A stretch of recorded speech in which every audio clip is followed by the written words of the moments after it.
tell you a little secret. I only figured out what I'm really good at in the last couple of years. Like in words. Like I knew sort of how I felt about certain types of roles and how I felt about taking on certain types of tasks. But I couldn't really articulate it. That's why it's important to sort of take an honest look back and ask people and use frameworks like this. You should be able to hopefully find your way to what you're good at a little bit faster. Okay? All right, so talking a little bit about your team. So everybody has their leadership style. And like I said, sometimes this comes off as good, this comes off as bad. And they are driven by who you are and the role that you have. I'll talk a little bit about myself. Like when I meet my team members usually, I tend to try to introduce myself and the way I work to them so that they know who they are dealing with, right? Because I find that too few people put enough value on that. And I'll talk a little bit more about why that's important a little bit later. But it's also important to start to think about who you are going to be as a leader, what your teammates will say about you when you are no longer their leader. I feel like the highest compliment that I can receive as a leader is when someone that has worked with you before, you're no longer working together, and then there's an opportunity, to work together again, and then they take it. Right? Because if they've not had a good experience with you, if they did not feel like their goals and their dreams were being met working with you, they didn't feel like they were learning anything, they won't come back and work with you. And I'm very humbled and proud to say that most of the people that have worked with me have worked with me on more than one occasion. And if not, we are looking for another occasion with which to work together. And I think it is incumbent on you, if you're sitting here, it means you care about this, right? To strive to be the type of leader that you want to continuously work with the same set of people. Because the higher you go, the further you go in your career, the more you're going to require trust in your roles. And sometimes it's easier to sort of build on that trust when you're working with people that know you and who you know. It's just comfortable and you can hit the ground running. As you can imagine, I've gone from a massive corporate organization to a startup. I don't really have a whole HR department to go and start hiring for me. So what did I do? I picked up the phone and called the most talented people I've come across or worked with in the last 10 years of being a manager in Nigeria. And that's who I am in my team now. I'm humbled and lucky to say that most of them said yes, actually. So you have to ask yourself who you want to be as a leader, right? And it's important that I'm spending time on this because you are nothing without your team. You are not successful in a complex organization without your team. And if your team does not give you all that they can possibly give you, right? All the problems within a complex organization will be 10 times bigger just because you don't have a team at your back. Now, you and your team can have your little subculture, right? Which is also going to be likely for you, right? Because the rest of your complex organization is not going to understand tech ventures. They are not necessarily going to understand business development. So key to doing that, at least what's worked for me, is understanding your personality and the personalities of the people around you. Now, some people believe in these things. I do, and some people don't. They think it's like astrology. I think astrology is astrology, but I think these are a little bit more on point. So a long time ago, 15 years maybe, I took my first Myers-Briggs test, and I came out as an ENTJ. The nickname for that personality type is Commander. And apparently something like 2.5% of the population are ENTJs, right? So what I've learned over time, right, in a practical sense, is that if you're an ENTJ, you can say hello, and somebody can think you are saying Konida Fuen. Like, I'm not even kidding you. No, I'm not kidding you, right? So, but I had to learn this the hard way, right? Because I'm very, extroverted. I make decisions with information. I'm quite cerebral, and I'm also quick to make assessments. Now, somebody that is the opposite, someone that is more sensitive, and more emotionally driven in their decision making. Someone that is more introverted and likes to take a lot of time to consider decisions. Thinks I'm a mad person, as a rule. Now, it doesn't mean you shouldn't work with these people, but what I've learned to do over the years is understand their personalities and modulate towards that. So there are some people in my team that I speak to very directly. I'll just knock on their desk and then I won't even say hi, I'll just go straight to the question I have. They will answer the question and I'll walk away. We've had a great interaction. But for some other people, I'll be like, hi, how are you? You know, you look like you didn't get a good night's rest. Would you want to tell me why? Okay, and how's your family? You know, I'd like to ask you a question. Do you have time to answer that question right now? I wish I were kidding about this, but I'm not. Right? Because if I had gone to that person and just gone right into the question and walked away with my answer, they would have said, what kind of a guy is this? She doesn't even care about who I am. She just sucks all the air out of the room. She's just talking. She likes to hear herself. Blah, blah, blah. And I've heard all this, by the way. But it came from taking a personality test and doing a 360 assessment of myself. So what I've learned to do over the years is and I'm getting better at this now, is I can actually see a person and start to sort of say, okay, are they introverted or extroverted? How do they respond how do they make decisions? Are they more emotional or more data-driven? Things like that. And then I now modify to who I'm dealing with, right? And it's fine. Every personality is justified and has their place in the world. But you just have to understand the effect you have on people when you walk in a room, okay? So there are many systems for measuring this. I'm less familiar with the basic temperaments test. I'm aware of it, you know. But yeah, so I would suggest that you guys take this test for yourselves, even if it's just for giggles. And just understand who you are and see if the test explains some reactions that you have received in your career that were confusing for you to understand, that you didn't expect to anticipate. So this becomes even more powerful when you take this test. When your team takes this test, and then all of you sit down together and compare results. And then you now align your personalities with the work that you're doing. That's when you start to see real magic. Because then everybody knows, okay, I'm the introverted person. When there's wahala, I'm not the one that's going to go and lead the confrontation. Who are the E's in the group? The people that are perfectly comfortable with, you know, who have confrontation for breakfast, lunch, and dinner. Go and handle the issue. No, I'm serious, right? So this becomes really, really powerful when, as a team, you understand the diversity in your personalities and skill sets, and then use that to approach the problems that you have. There was someone that I worked with who was extremely quiet. The only time you hear his voice is when he's talking about politics. So like that's once every 4 years, right? But what I used to do with him was I would take him with me to meetings. Because the guarantee in that meeting is that I will be talking, but he will be listening. And then after those meetings, he and I will now debrief. Because while I was talking, I was not seeing or hearing other things that were happening in the room. But he and I sort of developed that understanding. And I'm like, you like to listen, Abi? Oh yeah, follow me to this meeting. Please go and listen for these things for me. No, I'm serious. Right? So it's important when sort of operating within your teams, whether you are leading them or not, to have an understanding of these dynamics. Yeah?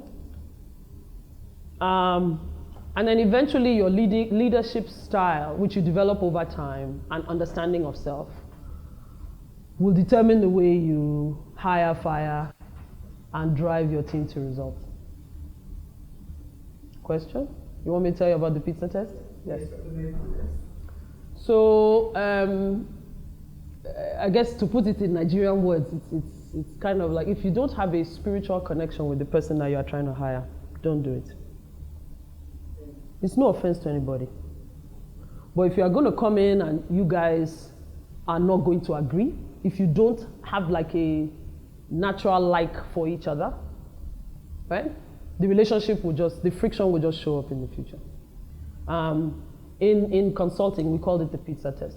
So in consulting, you fly to your client on Monday, you fly back on Thursday. Often you have a connection. Often you get stuck in the airport because there are delays. And the pizza test is basically, if your flight is delayed, are you going to actually share a pizza with the person that you're stuck in the airport with? That's what the pizza test is. Right, so you have to have, when you're hiring, you have to have a version of the pizza test with whoever you're hiring. And if they don't pass, don't hire the person. Trust me, I made a mistake very early on when I came to Nigeria. And I hired somebody that I wouldn't have pizza with. And he showed me pepper. No, I'm serious. I'll give you an example. I came to the office, I had my hands full. Like, I'm pretty, coming from the States, you're used to doing everything yourself. I don't even give my driver my bag to carry, right? But I had my hands full. He offered to carry something for me. Because I knew him, I said, which bag would you like to carry? To another person, to another E or ENTJ, I would have given them any bag. But I asked him, I said, which one would you like to carry? He selected my handbag. Help me carry this bag to my office. 2 weeks later, I now heard inside HR that I'm giving my handbag to my staff to carry. I'm just saying. So, I'm having one conversation in my head. Of course, everybody is the hero in their own story, right? But this is how the thing played out. Me, I felt like I had one conversation. He heard something completely different. Now, I'm in a position of authority. Me, I'm busy saying, you choose the bag. He might be thinking it's a trick question, and I'm testing him and saying you should carry.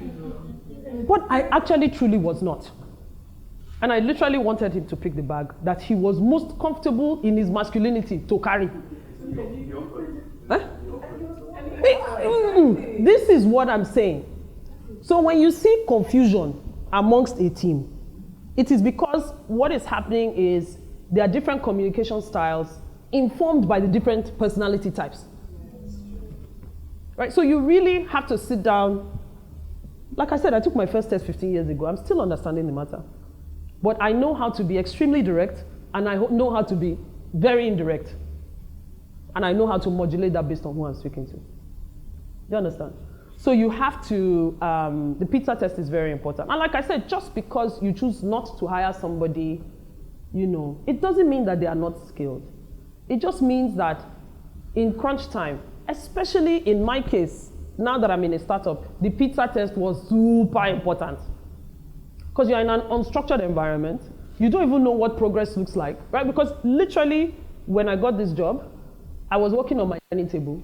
The first person I hired resumed at my dining table because we don't have an office. So first of all, you have to be able to allow this person in your house. So, and then when there are problems, startup roles are not necessarily clearly defined.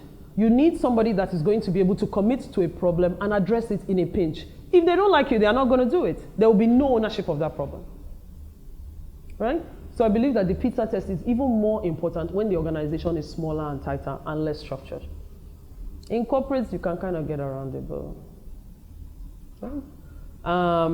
I also tend to be a manager that leads with more carrots than sticks. And it's a very, I don't want you to think I'm being altruistic and I like being nice. I just feel like you get better commitment from people that way. Right? If you are flogging people up and down and chasing them with policies and procedures, which is, I see a lot of people do that here. It doesn't work for me. I just wish them luck. Right? Because what happens is if you are ruling over your team like that, the first opportunity that person gets to take on a better opportunity, they are gone. There's no loyalty. There's no loyalty. I personally won't work for anybody that does not sit down and ask me what is my own personal carrot and ask me how they can help me get to that carrot. And that's the type of leader I try to be. And I would encourage you to lean towards that side, even though your Nigerian training is going to teach you to do the opposite. Yeah? Times have changed. I think also your leadership style will determine how you fire. Now, this is a very difficult thing to do, but it's essential. So when somebody has not passed that pizza test, what do? This same guy I'm telling you about woke up one day, I'd gone to South Africa and left the department in his hands. And then I got a call around 9:30, and someone said that he just dropped his laptop at HR and decided to leave the organization. And I didn't understand what offense I had committed at that particular point. So when he did that, I said, okay, fine. Because there was someone else in the team who had passed the PISA test, who before I got the call, had already rearranged the work, taken over the duties I left behind, and called me, and his call started with, Adia, everything is fine. This is what has happened, but I've taken care of it. Right? So I said, okay, no problem, let this person go. Unfortunately, the organization now said the proper protocols have not necessarily been followed. We should give this person another chance. I said, another chance to what? Another chance to what? This person has told you who they are. Why are we arguing? I said, as a leader, I have done everything I can to be the type of person that this manager will be comfortable with. But it did not work. And I said, I have admitted defeat. But they refused. They didn't fire the person. Which was fine. I ended up moving to a different department, no longer being the person's manager. 2 years later, the person still unceremoniously walked out of the organization in exactly the same way. So by this time, HR was like, in fact, I said, but I told you this thing before. So sometimes, the more complex an organization, the more barriers to exit you may find. Some organizations, it may take 3 years to fire somebody, right? Basically, because you do annual review. You have to have 2 out of 3 or however many bad reviews in order to get exited from the organization. You now walk back and say, okay, if I find 10 of these people, we should continue. I know they should be in different parts of the organization or in different organizations. And me personally, I believe people should be their best, right? Whether it's in the organization I'm in or not in the organization I'm in. It's nothing personal. But if you are not successful here, and like I said, I have been in jobs where, okay, people look at me and say I'm successful now, right? That's the general, this is why they are blowing up my picture everywhere. Trust me, it's not every job I've had where people will say, Adia was brilliant. Sometimes the conditions don't come together correctly, right? So I don't get upset with anybody that is not successful in a particular role. Maybe you just need to change the role and then you now go and be successful elsewhere. But then that you now keep the person there and now take 3 years to continue looking at the person, you know they cannot, Do you understand? So, but again, these are things to consider when you are building your team. How does that affect the dynamic of your team if you are carrying somebody that is not aligned with the goals, aligned with the culture, aligned with what you are trying to achieve, right? What does that actually look like, when you are carrying that weight? So don't be shy about firing. Do it if you can. And then also morale. Like I said, carrot versus stick. My team works very hard, but they see me working very hard too. Most of my team members I've probably had conversations with at any hour of the day and night. And they do so willingly. Again, something I find quite humbling. I don't necessarily go and look for somebody at 3 o'clock in the morning, but sometimes if I send a message at 3 o'clock in the morning because I got up, went to the bathroom and had an idea, sometimes they answer. Right? I discourage them from answering, but sometimes they answer. Again, you get that kind of behavior when morale in your team is high. But morale in your team can be kept high if the person comes to work and they feel like they are their best self in the office. How are they their best self? The goals they are trying to meet in life, the aspirations that they have for themselves are being manifested when they come to the office. Right?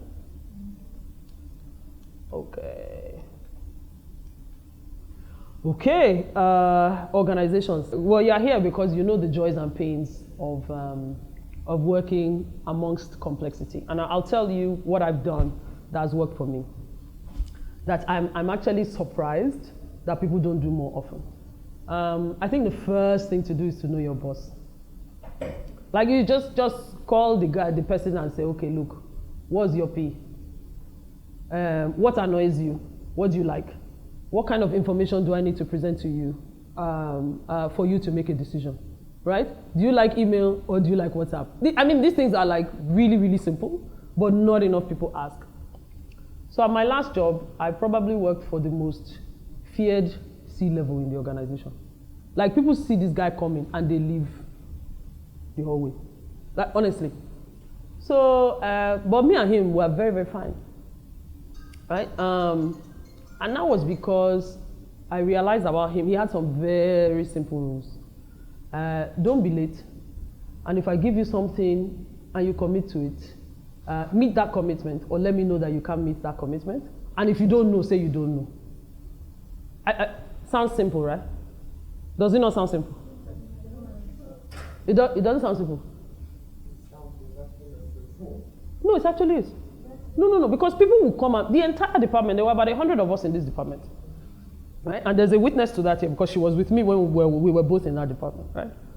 And I would tell people, I said, I have this our Oga's formula. If you want it, come and meet me. I've announced it openly in meetings, right? If you have a meeting with him at 4 o'clock and you're going to be late, call him at 3:59, right? Even if you call him at 3:59 and say, Oga, I'm going to be late. My cat ate my homework. But if you call him at 4:01, or if you enter the office at 4:01, you are meeting a completely different person. This is what I mean when I say it's extremely simple. I say call him 1 minute before the meeting time. I have actually done it, not once, not twice, not 3 times. 1 minute before your appointed time, and you tell him I'm going to be late. Shikena. He happened to be a very simple person on that note. But everybody has their measure. Do you understand? Some people may say, give me a day's notice, give me an hour's notice, blah, blah, blah, blah. But with him, it was very simple. Right? And if he gives you something to do, and you say, okay, I'm going to give you this thing by Friday, and then on Thursday, you know you're not going to meet that deadline, let him know. And then give him the new deadline. I see this tendency to, instead of when you see that a fire has started in a house, and you can put it out, some people will allow the whole house burn down, and then be waiting for somebody else to make the announcement. Meanwhile, you are in charge of taking care of the house. There's no need for that. That is such asinine behavior, honestly. Like, if you think about the leader that you have to report to with that, and you are behaving like that, it gives them no information. They cannot react, they cannot help you, they cannot support you. The house has burned down. Anything they could have done to help you in that particular junction is not done. But people don't like to, they feel like the leader will blame them personally for sharing bad news. Right? But this also goes back. This is why I said know your boss. So you also know whether this is the kind of boss you go and tell when you know that the fire on the mountain is coming, or you just put the ashes in front of their office and then go on vacation. But it's important to actually know your boss. Another situation, when I came in, I took up a role where the previous occupant of the role had been fired unceremoniously. You can imagine walking into that type of situation. And I called the guy and I said, okay, please, I'd like to have a weekly one-on-one with you. One, because he was in a C-level role and I knew he was busy. I said, so that I don't disturb you throughout the week, let me compress everything that I have to discuss with you into a 30-minute window. He appreciated that structure and immediately took the meeting. And that was how we managed our relationship for 4 years. But in the first of those meetings, I asked him, I said, Oga, how do you like to work? And please tell me how the previous person that had this role failed, so that we can discuss how I don't fall into that same trap. Later on, he told me how much he respected the fact that I raised such a difficult, I didn't think it was a big deal, but he said that he appreciated being asked, right? And me personally, if the person I hire doesn't know that they should get to know me, I sit down and I say, this is Adia 101. I tell them how I feel about deadlines. I tell them how I feel about deliverables. I tell them how I feel about problems. Ask anybody in my team. I tell them I like questions until you ask them the second time, right? And I tell them, make sure you ask a question once and you get the answer there. Or at least consume the information in the answer that you are given and use it to adjust the question if you have to ask it a second time. But if you are asking me questions repeatedly, the same question repeatedly means you are not listening or processing what I'm saying. So these are the ways that I introduce myself to my team so that they know the things that irritate me. And this has come from me being self-aware and knowing what I'm good at. And I want to believe that it makes me easier to work with. You can ask the people that work with me and they'll tell you whether it's true or not. Right? I don't need to be involved in that conversation, right? So knowing your boss is critical. It may take time, but I would recommend a concerted approach to doing that, right? Know your organization.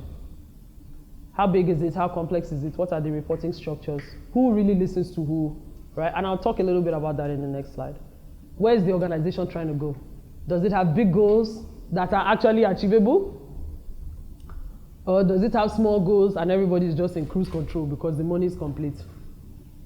These are all the things that are going to determine what you are able to do and execute in an organization. Right? In a young organization, you can go and take over the world. You can come in and say, only me, I want to create this new revenue stream that will triple our revenue by 500%. No problem. Nobody will argue with you. But if you go into a big, complex organization that's been around for 10, 20, 50 years, that has good knowledge about how they make money, and then you now tell them you want to do something with blockchain. First of all, somebody will be like, what's that? What are they blocking on the chain? You know, they'll be like, who has made money with blockchain and why are you disturbing me with this nonsense? Please, I have other things to do. They're like, how much is it going to bring this year? You can't count the money. What this business case, where did the assumptions come from? Do you understand? So these are the challenges that I'm sure some of you that are in particular sort of new tech units in your organizations are facing, right? But it's fine. Look for low-hanging fruit. I've lived that life, so I know it very well. But I think what you're facing at that point is politics, right? And what is politics? Anywhere there are resources that need to be shared, there will be politics. Right? So I think when you start thinking of politics like that, it helps you see it a little bit more clearly. There is a finite budget. There is finite real estate. There is, X amount of space in an office. There's X amount of advertising, collateral or billboards that you've bought, there will be politics. And then it now goes beyond merit and skills to determine how those resources are shared. I think it's important to decide who you are in this type of environment and whether you are going to adapt to it. Now, you can say that you rise above politics. You are not made for such. No problem. Nobody will argue with you, but you will stay where you are. So it's better to, and work is not one of those things that you can, unless you are independently wealthy, it's not something you have a choice. You have to go and do it. Now, in your friendships and in your personal relationships, you can decide you don't want to be surrounded by any politicians. That's your prerogative. But if you have to go to work, if you have to have money so that you can eat, you have to decide what type of politician you can be. And you don't need to become an inauthentic person. You don't have to be Adi in the office and then Adia at home. No, it doesn't have to be that different. There is a way, there's a lot of nuance within which you can find a natural way to exist in these organizations. And it's possible. Yeah. So I think that the way to think about, again, this link is in the presentation, so you'll get it. The way to think about the structure and sources of politics in the organization is based on who is involved and how formal their power is, right? Because at the end of the day, when you are competing for resources, he who gets the resources based on their power. And when you are a team leader, you have to decide how you are going to marshal this power for yourself. You have to have different weapons in your arsenal. Sorry to refer to people as weapons, but really that's you have to actually be surgical about this situation, right? So I won't go into too much detail in this matrix, but what I'll do is just talk around it and then mention some examples from my own career. So you have informal power and formal power versus power at an individual level versus at an organizational level. Within an organization, there are people that are isolated sources of power, even though they are not directly in the line of decision making. Where that power comes to your benefit is when there's now a group meeting of the whole organization. And this person who may be in one random department, like security or audit, right? You are there driving towards your P&L. You and audit don't meet unless somebody has done something wrong. But because the person that is running audit or security is your paddy, when your matter is at a group table, you have or get their support. So you have to sit down and start to marshal your resources and your relationships in this manner, right? And then I think that the more political the environment, the more important it is for your successes to be measurable, so that there is no argument, right? I think for the minorities in the room, and I say minorities because of course that covers women. Sometimes when you're in an office that is predominantly one tribe over another, you have become a minority and your ability to succeed is compromised. You may have tribal marks.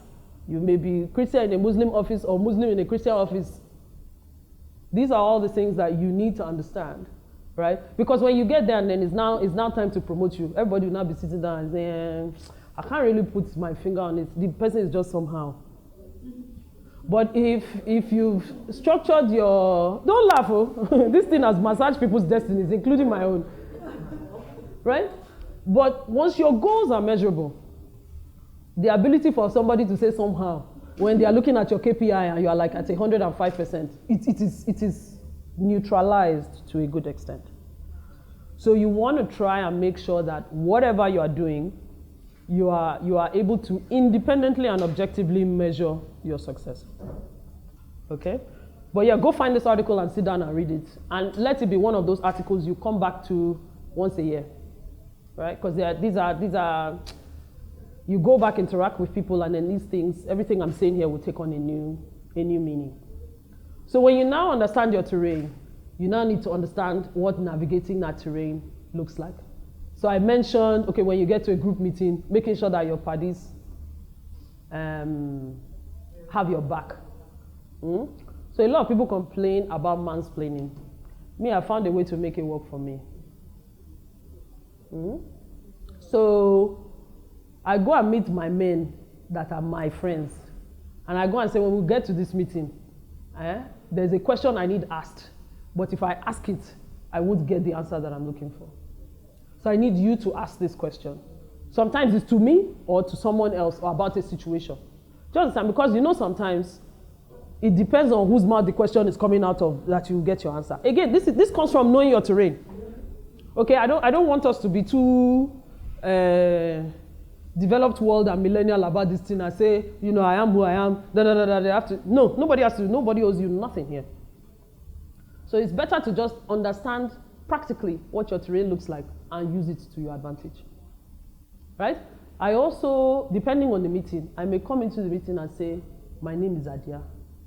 And then one of my people, this has actually happened it happened a couple of times before I started weaponizing it. A friend will now be like, my friend, will you introduce yourself properly? I'm like, but I've introduced myself properly now. And then they'll now be like, this is Adia, this is what she has achieved, this is what she's done, da, da, da, da. If I said that myself, somebody would have said I'm an arrogant bitch. And I might be an arrogant bitch, but I don't necessarily introduce myself that way. So where it helps is if somebody comes and mansplains your career for you. It's actually quite effective. But you have to have your mansplainer in chief. No, it's true.